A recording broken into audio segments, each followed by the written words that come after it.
복음서를 보면 믿음으로 예수님을 놀래키고 또 예수님께 믿음에 대해서 칭찬을 받은 사람들이 여럿 있습니다. 당장 오늘 본문 바로 뒷장인 누가복음 8장에 보면 12의 혈루증 앓던 여인이 바로 그 주인공입니다. 12해 동안 혈루증 앓던 이 여자가 주님의 옷자락에 손을 대자마자 그 즉시 병이 나았습니다. 기적을 체험했습니다. 또한 주님은 그 여자에게 딸아, 내 믿음이 너를 구원하였다. 평안히 가라. 이렇게 말씀하셨습니다. 여자의 믿음에 대해서 칭찬하신 것입니다. 하지만 오늘 본문에 등장하는 백부장처럼 이스라엘 중에서도 이만한 믿음을 내가 만나보지 못했다, 이런 극찬을 들은 사람은 없습니다. 그만큼 백부장의 믿음이 더할 나위 없이 훌륭했다라는 사실이죠. 그렇다면 백부장의 믿음이 어떠했기에 주님께 이런 극찬을 받게 된 것일까요? 이 물음에 대해서 저는 묵상을 하면서 오늘 그리고 다음 주일까지 2번에 걸쳐 말씀을 나누려고 합니다. 오늘 이 시간에는 백부장의 믿음을 사람과의 관계 속에서 한번 살펴보려고 합니다. 사람들이 보기에 백부장의 삶이, 그의 믿음이 어떠했는가를 살펴보고요. 다음 주에는 백부장과 하나님과의 관계 속에서 그 믿음이 어떠했는가에 대해 함께 나누려고 합니다. 오늘은 첫 번째로 주위 사람들과의 관계 속에서 드러난 백부장의 믿음에 대해서 함께 나누겠습니다. 오늘 말씀 속 이 사건은 예수님께서 평지 설교를 마치신 뒤에 가버나움으로 이동하셨을 때 일어났습니다. 가버나움, 우리에게 익숙한 지역 이름인데요, 갈릴리 바다 북쪽 중앙에 위치한 도시입니다. 예수님께서 많은 기적을 행하셨던 곳이기도 하고요, 특별히 예수님께서 갈릴리 지역에서 사역하실 때 이 가버나움을 본거지로, 마치 선교의 그 본부처럼 사용하신 지역입니다. 그런데 이곳에서 한 백부장이 유대인 장로들을 통해서 주님께 이런 간청을 합니다. 주님, 나의 사랑하는 종이 지금 죽게 될 위험에 처했으니 오셔서 치유해 주십시오. 그렇게 간청합니다. 병행 본문인 마태복음 8장을 보면 이 백부장은 중풍병으로 몹시 괴로워했다, 이렇게 기록하고 있습니다. 백부장이 어떤 사람입니까? 100명의 군사들을 지휘할 수 있는 군대 지휘관입니다. 또 당시 가버나움은 로마 군대가 주둔해 있었고 또 세관이 있었습니다. 그만큼 큰 도시였는데요, 이 두 가지 점을 간추리면 아마도 본문의 백부장은 로마인이었을 것이고 그의 주된 역할, 그의 주된 업무 역시 세관이 있었기 때문에 세리들을 보호하는 그 업무를 담당했을 것이다, 학자들은 추정을 합니다. 그런데 우리가 잘 아는 것처럼 유대인들은 이방인을, 특별히 자신들을 식민 지배하고 있는 로마인들을 아주 경멸했습니다. 그런데 오늘 본문에서 유대인, 그 중에서도 지도자라 할 수 있는 장로들이 직접 나서서 백부장을 돕습니다. 백부장의 말을 듣고 주님께 나와 간청을 합니다. 평소 같으면 일반적인 유대인과 이방인, 로마인과의 관계 속에서는 볼 수 없는 이상한 장면이 지금 연출되고 있는 겁니다. 어떻게 이런 일들이 일어나게 된 것일까요? 신약 성경 안에는 본문 외에도 몇 명의 백부장이 더 등장합니다. 대표적으로 사도행전 10장에 등장하는 가이사랴의 백부장인 고넬료가 있습니다. 고넬료. 성경은 고넬료에 대해서 이렇게 설명합니다. 그가 경건하여 온 지방과 더불어 하나님을 경외하며 백성을 많이 구제하고 하나님께 항상 기도했다. 고넬료에 대한 설명이 참 긍정적이죠. 이런 설명은 고넬료가 할례를 받아서 완전하게 유대교로 개종하지는 않았지만 이방인 신부님에도 하나님을 경외했다, 하나님을 믿었다라는 것을 우리에게 증언해 줍니다. 본문 4절과 5절에 유대인 장로들의 말을 보면 본문 속 백부장은 유대 민족을 사랑하고 그들을 위해 회당을 지어주었습니다. 이것은 단순히 이 백부장이 유대인들의 호감을 얻거나 아니면 혹시라도 이들이 사건, 사고를 일으켜서 자기 진급에 영향을 미칠까봐 좀 평소에 이들을 좀 잘 다스리기 위해서 사건, 사고를 방지하기 위한 어떤 통치 전략의 일환이라고 볼 수가 없습니다. 본문의 백부장이 앞서 살펴본 고넬료와 같이 하나님을 경외하는 이방인이었다. 하나님을 경외하는 이방인이었다라는 것을 말해주는 것이죠. 백부장은 하나님에 대한 분명한 믿음을 갖고 있었습니다. 그리고 그 믿음의 뿌리 위에서 유대 민족을 존중하고 사랑했습니다.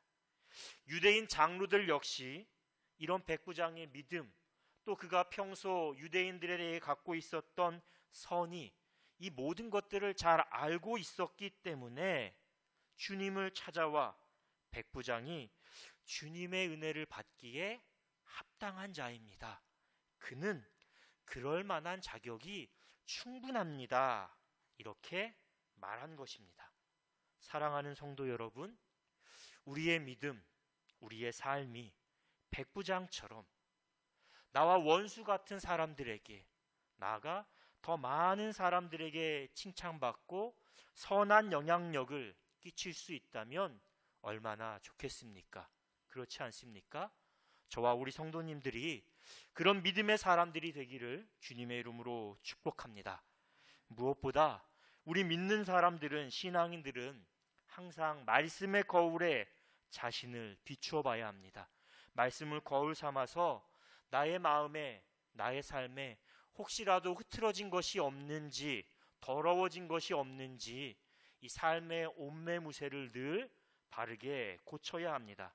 그런데 그것과 더불어서 우리는 항상 주위 사람들과의 관계 속에서 자신의 모습을 돌아보아야 합니다. 나의 생각이 올바른가? 편협되진 않았는가? 나의 행동이 이기적이진 않는가? 스스로를 늘 성찰해야 합니다.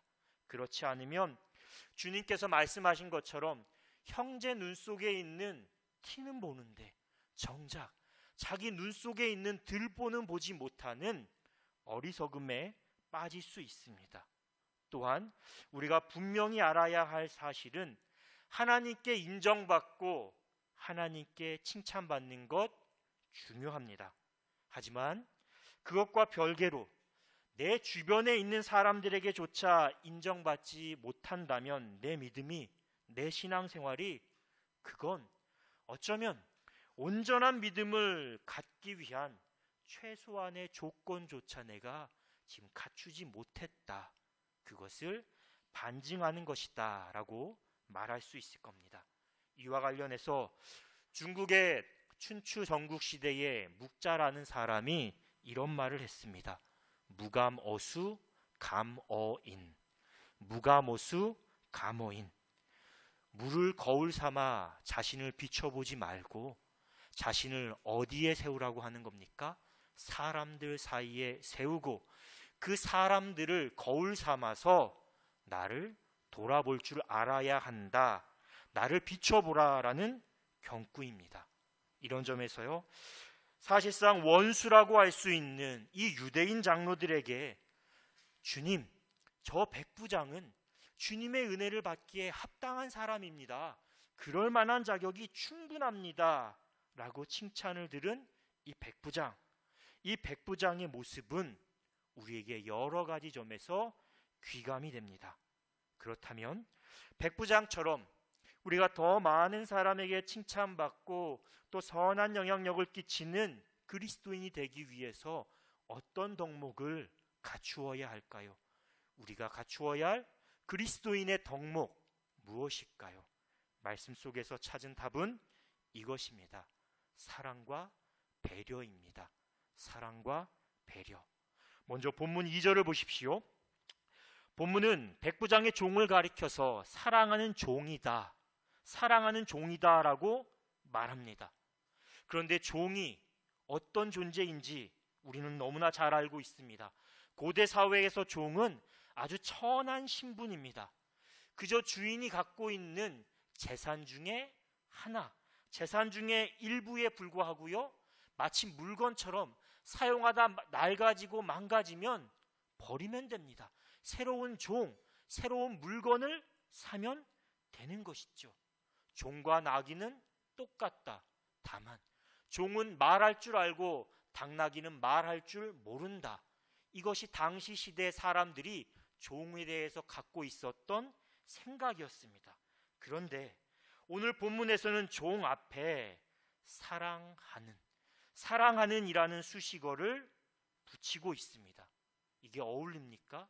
원래 종 앞에는 사랑하는 이라는 말보다는 말 잘 듣는, 아니면 일 잘하는 그런 수식어가 더 자연스러운데, 오늘 본문은 종 앞에 사랑하는 종이다라고 이야기하죠. 그만큼 백부장이 종을 물건처럼, 소모품처럼 대하지 않고 사랑하고 아꼈다라는 걸 우리에게 이야기해 주는 겁니다. 더욱이 헬라어 원문을 보면 본문 7절에 하인이라는 단어가 있지 않습니까? 헬라어 원문은 이 하인을 아들을 뜻하는 파이스라는 단어로 이야기합니다. 파이스, 아들, 아이.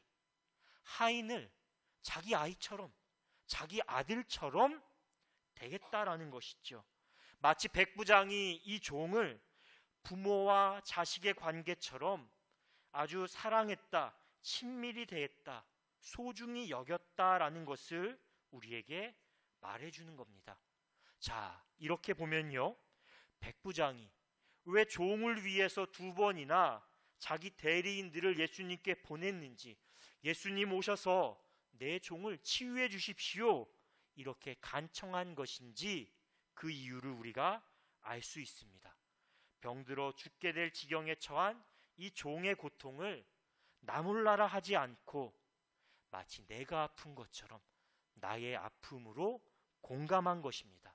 그래서 한시라도 빨리 종의 고통을 덜어주기 위해서 자신이 할 수 있는 최선을 다한 것이죠. 이와 관련해서 프랑스의 아베 피에르라는 신부님의 이야기를 함께 나누고 싶은데요. 아베 피에르라는 신부님입니다. 연예인도 아니고요, 유명한 정치인도 아니고, 그렇다고 추기경이나 교황도 아닙니다. 그냥 평범한 신부입니다. 하지만 이 피에르 신부님은 프랑스인이 가장 존경하는 사람, 이 인물에 무려 7번이나 선정될 정도로 프랑스, 더 넓게는 유럽과 세계에서 아주 큰 존경과 사랑을 받았습니다. 어느 날 이 신부님이 자살을 기도한 사람을 만나서 대화를 나눴는데, 그 대화를 계기로 신부님은 엠마우스 공동체라는 단체를 설립합니다.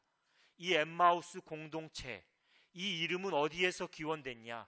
주님의 십자가에 실망한 엠마오로 가는 2 제자들, 그 낙심, 절망한 사람들을 빗대어서 엠마우스 공동체라는 단체를 설립하고요, 노숙자, 빈민, 전쟁고아들, 이렇게 어려움과 절망에 빠진 사람들과 신부님이 함께 생활했습니다.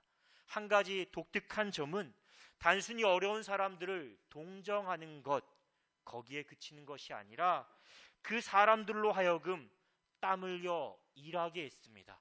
그래서 왜 내가 살아가야 하는지 살아갈 이유를 찾게 했고, 나아가서 도움을 받는 자에서 누군가를 도와주는 사람으로 새로운 존재로 거듭날 수 있도록 도와주었는데요.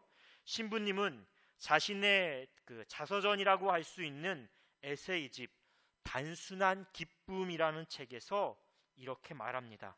온갖 잔혹한 행위들이 우리 모두에게 상처를 입히지만 그럼에도 내 신앙생활의 핵심은 세 가지 확신의 토대를 두고 있다. 세 가지 확신이 무엇입니까? 하나님은 사랑이시다. 나는 사랑받고 있다. 우리는 하나님의 사랑에 사랑으로 응답할 수 있는 자유가 있다. 이 세 가지 신앙의 확신, 이 신념 위에서 신부님은 94세의 일기로 세상을 떠날 때까지 전 세계의 수많은 가난한 사람들, 절망 가운데에 있는 사람들을 위해 헌신했습니다. 그런데 같은 책에서 신부님은 또 이렇게 말합니다. 세상의 많은 사람들을 우리가 신자와 비신자, 믿는 사람, 믿지 않는 사람으로 구분할 수 있는 것이 아니라 홀로 족한 자와 공감하는 자로 나눌 수 있다. 다시 말하면 타인의 고통 앞에서 등을 돌리는 사람이 있고 타인의 고통을 보고 자기 아픔으로 받아들이며 함께 나누는 사람이 있다. 세상에는 이렇게 두 종류의 사람이 있다라고 구분한 것이죠. 그런데 우리가 주목해야 하는 대목은 다음에 이어지는데요. 어떤 신자들은, 그러니까 어떤 그리스도인들은 홀로 족한 자이며 어떤 비신자, 어떤 믿지 않는 사람들은 공감하는 자들이다. 믿음이 있다고 고통한 사람에 공감하고 사랑하는 것이 아니라 믿음이 없다고 고통을 외면하고 등 돌리는 것이 아니라는 것이죠. 사랑하는 성도 여러분, 지금 저와 여러분, 우리는 어떤 자리, 어떤 삶의 모습으로 살아가고 있는지 함께 이 물음 앞에서 돌아보기를 원합니다. 나는 홀로 족한 자입니까? 아니면 공감하는 자입니까? 사도 요한은 요한일서 4장에서 이렇게 이야기했습니다. 누구든지 하나님을 사랑하노라 하고 그 형제를 미워하면 이는 거짓말하는 자니 보는 바 형제를 사랑하지 아니하는 자는 보지 못하는 바 하나님을 사랑할 수 없느니라. 그렇습니다. 형제를 사랑하는 것, 우리가 하나님을 사랑하는 더 높은 차원의 사랑, 더 넓고 신비로운 그 사랑의 차원으로 나아가는 첫걸음입니다. 그리고 하나님을 사랑한다 말하는 우리의 신앙 고백, 그것이 얼마나 진실한가를 판단할 수 있는, 가늠할 수 있는 척도라고 할 수 있습니다. 어리석은 자가 되어서 선한 사마리아 속 그 비유 말씀 속에 율법 교사처럼 그럼 나의 이웃이 누구입니까? 내가 사랑해야 할 사람은 누구입니까? 이런 물음을 하면 안 됩니다. 내가 사랑해야 할 사람, 사랑하지 않아도 되는 사람, 그런 구분은 우리의 믿음 안에서, 우리의 신앙 안에서는 하등 의미를 찾을 수 없기 때문인데요. 백부장을 보십시오. 백부장의 사랑에 유대인과 이방인, 종과 주인의 경계가 있습니까? 없습니다. 모두가 다 허물어졌습니다. 백부장 자신이 직접 예수님을 찾아오지 않고 처음에는 유대인의 장로를 보내고 다음에는 자기 벗들을 보낸 건 역시 우리가 같은 맥락에서 이해할 수 있습니다. 백부장이니까 교만해서 거드름을 피운 것이 아닙니다. 이방인과 만나 교제를 나누는 것, 그것을 유대인들이 보면 부정하다 말하고 혹시라도 이방인인 자신과 예수님이 만난 것으로 인해 예수님이 괜한 오해와 어려움에 처하게 되진 않을까, 그런 생각에 예수님을 배려한 것이죠. 마찬가지로 배려는 하나님 사랑과 형제 사랑이라는 아주 큰 사랑, 이 큰 줄기에서 뻗어나온 하나의 가지라고 할 수 있습니다. 제가 오늘 주보 뒷면에 이정록이라는 시인의 그늘 선물이라는 시를 실었는데요. 이 그늘 선물이라는 시를 보면 마지막 부분에 이런 식구가 있습니다. 땀찬 소 끌고 집으로 올 때 따가운 햇살 쪽에 서는 것만은 잊지 마라. 소 등짝에 네 그림자를 척하니 얹혀 놓으면 하느님 보시기에도 얼마나 장하겠느냐. 이 시는 어머니 학교라는 시집에 실린 건데요. 어머니가 자기 자식에게 이런 권면, 당부를 하는 이야기들을 모아 시로 표현한 것인데요. 어머니가 자식에게 이렇게 말하는 겁니다. 고단한 하루 일을 마치고 돌아올 때 애야, 네가 따가운 햇살 쪽에 서라. 그래야 네 그림자가 하루 종일 고생한 그 소 등짝에 얹혀지지 않겠냐. 그러면 소가 하루 종일 고생하고 네 그림자 덕분에 조금이라도 그 따가운 햇살을 피할 수 있지 않겠냐. 그런 당부를 하는 것이죠. 그러면서 이렇게 이야기하는 겁니다. 말 못하는 가축일지라도 네가 그렇게 배려하면 하느님 보시기에 그게 얼마나 장하다. 그래, 그렇게 해야지 말씀하시지 않겠냐. 그런 당부를 하는 것이죠. 얼마나 감동적인 이야기입니까? 이처럼 배려는 주님을 기쁘시게 하는 것이고요. 또 배려를 받는 대상에게는 편안함과 기쁨을 선물하는 겁니다. 설령 내가 누군가를 배려했지만 그가 전혀 알아차리지 못할 수도 있습니다. 그러면 인간인지라 조금 서운한 마음이 들고 속상할 수도 있죠.